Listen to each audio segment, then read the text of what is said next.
Hi hello नमस्कार. मी कोमल आपल्या एका नवीन ब्लॉगमध्ये तुमच्या सगळ्यांचं स्वागत करते. काल मम्मी पप्पा आले होते आणि बहीण सुद्धा आली होती. ఏం చేస్తున్నావు?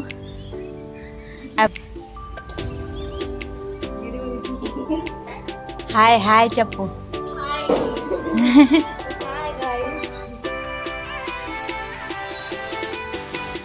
ఇక్కడ బయట పోయింది.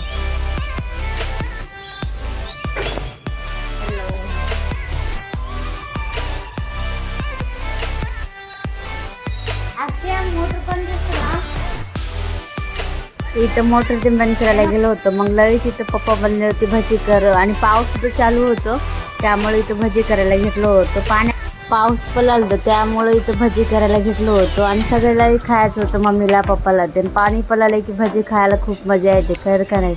म्हणून भजी करायला घेतलं होतं. इथं ऑलमोस्ट झाले होते सगळे भजी ते करून, छान झाले होते. मग संध्याकाळचं स्वयंपाकसुद्धा बनवायचं होतं, ते तयारी चालू होती इथं. मग मम्मी काय की रोट्या ते करून घेणार होती, मला फक्त भाजीच करायची होती, तेच करून बोलाल तुम्ही.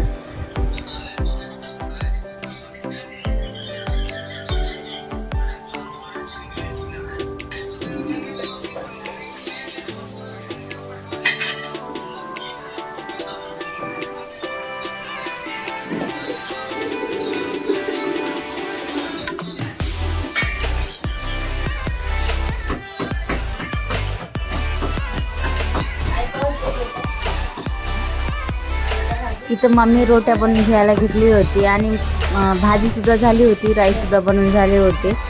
मग इथं सगळं स्वयंपाक झालं होतं आणि इथं भाजीसुद्धा करून घ्यायचं होतं माझ्यासाठी. आणि पप्पाच्यासाठी जी भाजी बनली होती ती मला जमत नव्हती, त्यामुळं मी दोडक्याची भाजी बनवून घ्यायला घेतलं होतं.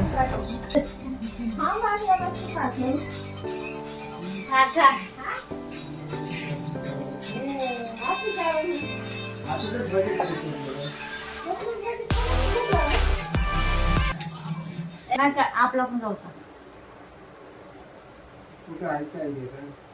मला माहित आहे की चला तुम्ही नको करायचं. Hello guys,